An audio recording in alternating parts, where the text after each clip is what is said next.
जी शुक्राना गुरु जी। जब ये सामने आती है तो आंखें ही भर आती है, पता नहीं क्यों। मैं तब सोच के आई कि यार ये बोलूंगी वो बोलूंगी, पर बोलना पड़ेगा।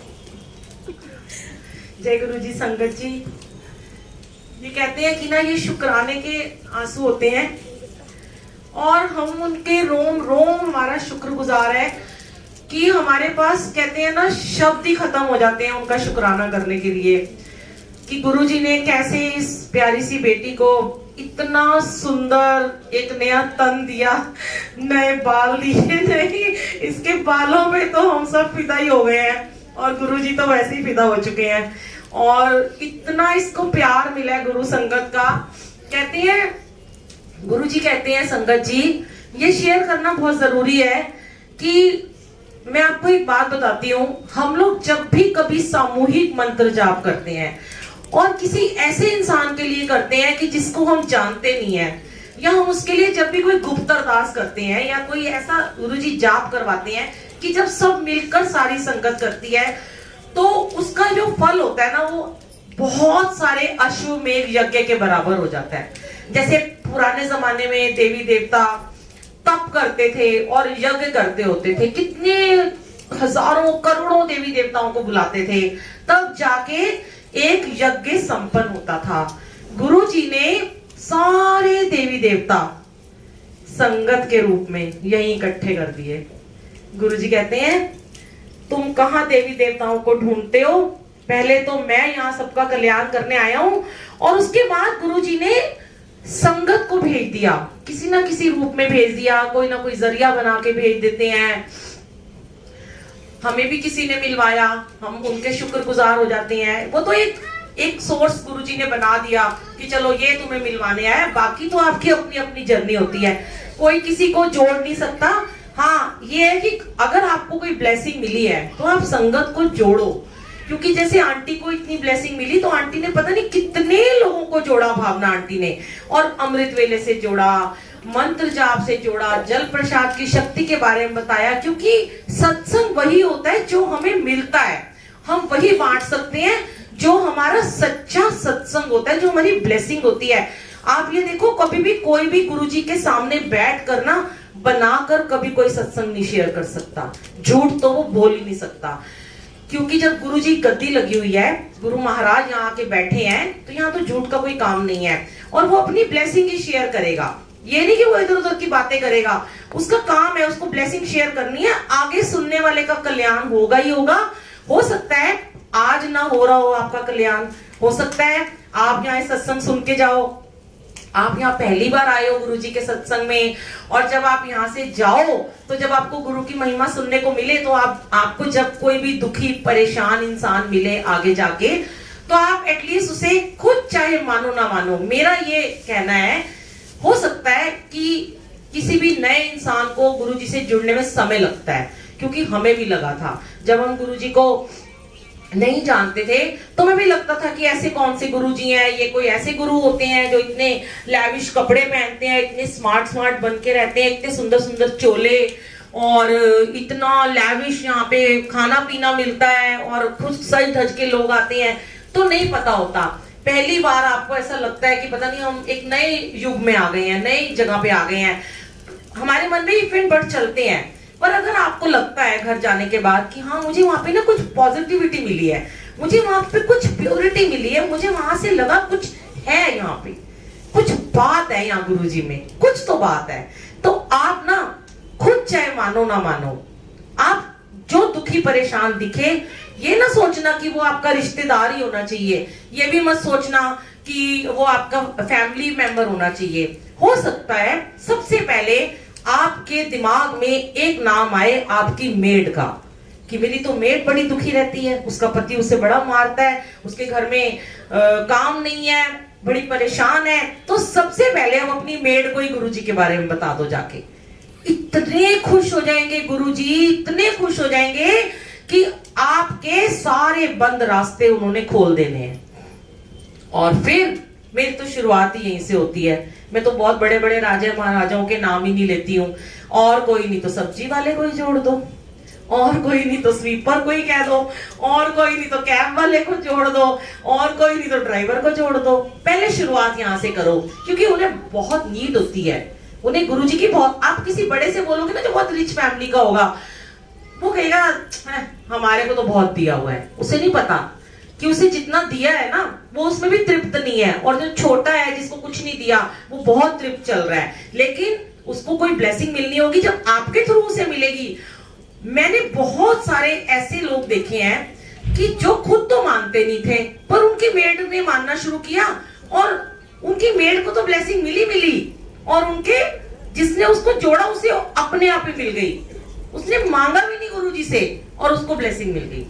पता नहीं आज यहाँ पे गुरुजी क्यों मेड का सत्संग शेयर करवा रहे हैं। तो मैं आपको ज्यादा आज टाइम नहीं है, क्योंकि बहुत कुछ है। अभी बर्थडे केक भी है, डांस भी करेंगे, गुड़िया रानी केक भी काटेगी, और इतने सारे सब आए हुए हैं, उसको ब्लेसिंग देने आए हैं, उनको मिलना जुलना। क्योंकि इतना बड़ा यज्ञ करा आंटी ने, आपने इतने प्रेम से बैठकर आज सत्संग सुना है, कितनी अच्छे से आपने सुना है, किसी ने मिस मैनेज नहीं किया। कितनी अच्छी बात है। गुरुजी बहुत खुश होते हैं जब आप मैनेज तरीके से बैठ जाते हो और अपनी लिव लगाते हो और डिसिप्लिन में रहते हो। एक दो लोग थे जिनके फोन आ रहे थे, पर आगे से उनको भी ये सोचना चाहिए कि अगर हम अपने फोन बंद कर देंगे ना तो हमारा कुछ नहीं बिगड़ेगा। पर ये घड़ियां, सत्संग की घड़ियां दोबारा जीवन में कभी नहीं लौट कर आएंगी। गंवा दोगे आप इस समय को। तो इस समय को यूज किया करो, सिर्फ अपना परमात्मा से कनेक्शन करो। चाहे इस कोने में बैठे हो, चाहे उस कोने में बैठे हो, चाहे गुरुजी दिख रहे हैं नहीं दिख रहे हैं, पर गुरुजी आप सबको जरूर देख रहे हैं। अब ये नहीं कि इस हॉल में सारे बैठे ब्लेस हो रहे हैं, कितना स्टाफ ऊपर नीचे काम हो रहा है, लंगर बन रहा है, नीचे फंक्शन हो रहा है, कहीं और हो रहा है, सब ब्लेस हो गए। क्योंकि जिस गली से गुरुजी गुजर के आते हैं, जिस सीढ़ियों से आते हैं, जिस लिफ्ट से आते हैं, वो सारी धरती ब्लेस हो जाती है। ये मत सोचो कि हमें ही सिर्फ ब्लेसिंग मिली है, आज बहुत सारे लोगों को ब्लेसिंग मिली है। मैं आपको एक छोटा सा मेड का सत्संग सुनाती हूँ, पहले भी मैंने सुनाया, जिन्होंने YouTube पे सुना होगा आप देख सकते हैं। बुलबुल आंटी सत्संग डालकर YouTube पे 700 से ऊपर गुरुजी के गुणगान है, सुन सकते हैं आप लोग।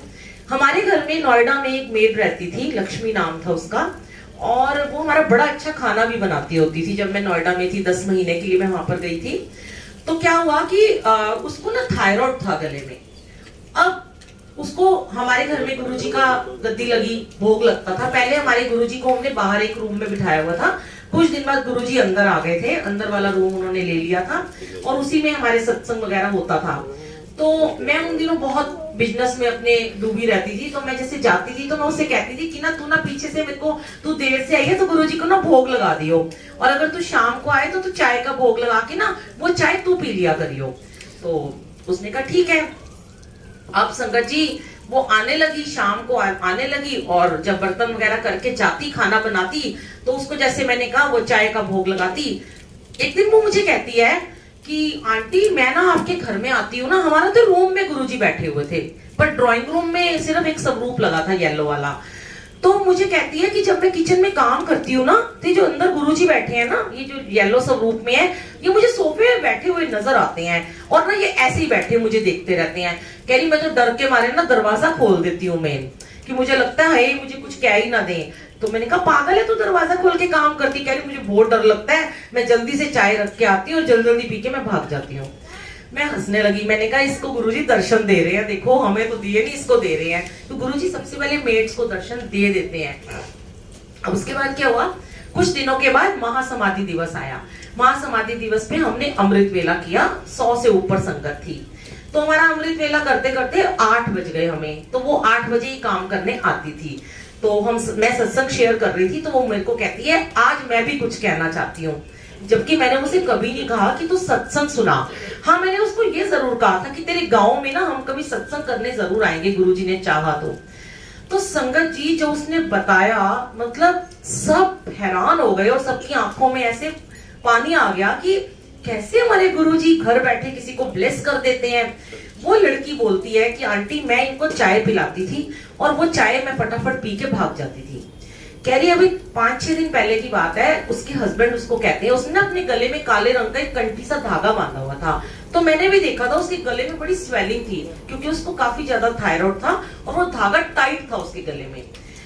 कहती है एक दिन ना मेरे अंकल मुझे कहते हैं कि तेरा ये धागा ना बड़ा लूज हो गया है, तूने चेंज किया है क्या? उसको किसी बाबे ने दिया हुआ था। कहती नहीं, कहती मैंने शीशे में देखा तो मेरे गले में जो स्वेलिंग थी ना वो थी नहीं और मेरा धागा नीचे आ गया था। कहती मेरे को ना बड़ी हैरानी हुई, तो उन दिनों मेरा कोई टेस्ट होना था। कह रही मैं टेस्ट कराने गई तो मुझे डॉक्टर ने बोला कि तुम्हें थायराइड है ही नहीं, खत्म हो गया। शुक्राना गुरुजी। तो देखिए गुरुजी ने उसको घर बैठे ही ना कोई जाप कराया ना कुछ कराया, बस वो अपनी लंगर प्रसाद की भोग लगी चाय पिला दी और उसका थायराइड ठीक कर दिया। फिर उसने बोला कि आज मैं बहुत बड़ा शुक्राना करना चाहती हूँ बुलबुल आंटी, फिर आप हमारे गांव में सत्संग करने आओ। तो उसका पीछे ये टेढ़ा गांव था, हम वहां पे गए, हमने वहां पे बातचीत की, वो भी एक बहुत बड़ा सत्संग है, फिर कभी सुनाऊंगी। वहां पे हमने जब एक सत्संग करने की सोचा तो हमें कोई जगह नहीं मिली क्योंकि गलियां गलियां थी। वहां का एक जो होती है ना मुखिया होते हैं जो गांव के, उसका एक बहुत बड़ा विला बना हुआ था। अचानक से वो यंग सा मुखिया था, मेरे को वो मिला तो मैंने बोला मुझे गुरुजी का सत्संग करना है। तो कहता है आप हमारे गार्डन में ही कर लो। वाह वाह गुरुजी। हमने उनके गार्डन में इतनी सुंदर सुंदर सब्जियां लगी हुई थी, फूल लगे थे, हमने वहां गुरुजी का दरबार लगाया और पूरे माइक से उसने बोला कि सब आना, और हमने उसको बोला सारी मेड्स को बुलाना। और शंकर जी सारी मेड्स इतनी चमकीलियां चमकीलियां साड़ियां पहन के, मांग टीके लगा के, घूंघट निकाल के, इतनी चूड़ियां पहन के, क्योंकि मैंने उन्हें कहा सज धज के आना, लहंगे पहन के वो आ गई सत्संग में बाल बच्चे लेके। 250 बच्चे, क्योंकि वो जो मुखिया था वो वहां के गवर्नमेंट स्कूल में मैथ्स का टीचर भी था। उसने अपने स्कूल में बच्चों को कह दिया कि यहाँ पे सत्संग है, अपने मम्मी पापा को लेके आना। मम्मी पापा तो आए नहीं और बच्चे इतने सारे और हमसे तो संभले ही ना, चुप हो जाओ चुप हो जाओ। इतना ब्लेस किया गुरुजी ने, पूरे गांव को ब्लेस कर दिया। कैसे? सिर्फ एक मेड के थ्रू। तो लालची तो सारे होते हैं, मैं भी बहुत हूं, क्योंकि जब उसे ब्लेसिंग मिल रही है तो उसका 1% अकाउंट में मेरे आ रहा है, बढ़ता जा रहा है अकाउंट। यही आपको चाहिए। पैसों से अपना अकाउंट ना बढ़ाइए, पैसा तो आएगा चला जाएगा, ब्लेसिंग लीजिए। क्योंकि जब किसी को जोड़ दोगे ना, जैसे जैसे उसको गुरुजी ब्लेस करते रहेंगे। जैसे आंटी को किया, आंटी हर जगह शुक्राने करती हैं, इन्हें क्या पता इनके नाम की कितनी ब्लेसिंग मेरे अकाउंट बढ़ता चला जा रहा है, बढ़ता चला जा रहा है। तो वो क्या है, मोक्ष का रास्ता, बैकुंठ का द्वार खोल रहे हैं ना गुरुजी। चाहिए क्या? यही तो चाहिए। 84 लाख काटनी है ना, उसके लिए तो हम यहाँ सारे बैठे होते हैं। तो यही कीजिए कि अपनी ब्लेसिंग को शेयर किया कीजिए। आगे जाके गुरु को मानो ना मानो, गुरुजी ने कभी नहीं कहा तुम मुझे मानो, गुरुजी ने ये भी नहीं कहा मांगो और ये भी नहीं कहा मुझे मानो। गुरुजी ने कहा मेरी बात को माना करो, जो मैं कहता हूं ना। बातें क्या है? डिसिप्लिन में रहो, मंत्र जाप करो, जो लंगर प्रसाद मिलेगा उसे पूरा खत्म करना होता है, किसी को देना नहीं। अभी एक आंटी ने फटाफट, देखिए बड़ी बड़ी प्यारी सी एक मस्ती वाली बात है कि मैं यहाँ बैठी थी और वहां पे एक आंटी ने ना, मुझे नहीं पता उन्होंने क्या किया, अपनी प्लेट आगे पास कर दी। अब मेरी तो 6 क्या, लोग कहते हैं 7 सेंस भी बुलबुल आंटी आपकी बड़ी तेज है। मेरे तो पता नहीं, मुझे गुरुजी ने टिक करके कहा भाग तू, वहां पे कुछ हुआ है। और मैं गई और मैंने कहा आंटी आपने क्या किया है? आंटी तो डर गई एकदम से। मैंने कहा आपने कुछ किया है? आपने प्लेट दी? वो घबरा गई। मैंने कहा वापिस लो अपनी प्लेट। ये गुरुजी ने मुझे पता नहीं कैसे वहां भेज दिया। और आंटी को मैंने बोला ये आपकी ब्लेसिंग है। अगर आप अपनी ब्लेसिंग किसी को दोगे तो पता नहीं आज आपकी कौन सी बीमारी ठीक होने वाली है, जो कि आपने उनकी बीमारी तो ठीक करा दी, आप बीमारी नहीं लेके घर चल जाओगे। तो यहाँ जो प्रसाद अब आपको मिलेगा पूरा खाइएगा। यहाँ क्या होता है, बैंक्वेट में बुफे सिस्टम होता है, पर गुरुजी के जितना मर्जी बड़ा सत्संग हो, लंगर प्रसाद बैठ के ही दिया जाता है। तो हमने इनको मना कर दिया था कि हम लंगर की प्लेट लगा के ही देंगे। उसके बाद जिसको चाहिए होगा वो रिफिल कर देंगे। पर अभी हम केक कटिंग करेंगे और उसके बाद हम थोड़ा डांस वगैरह भी करेंगे। अपनी जगह पे खड़े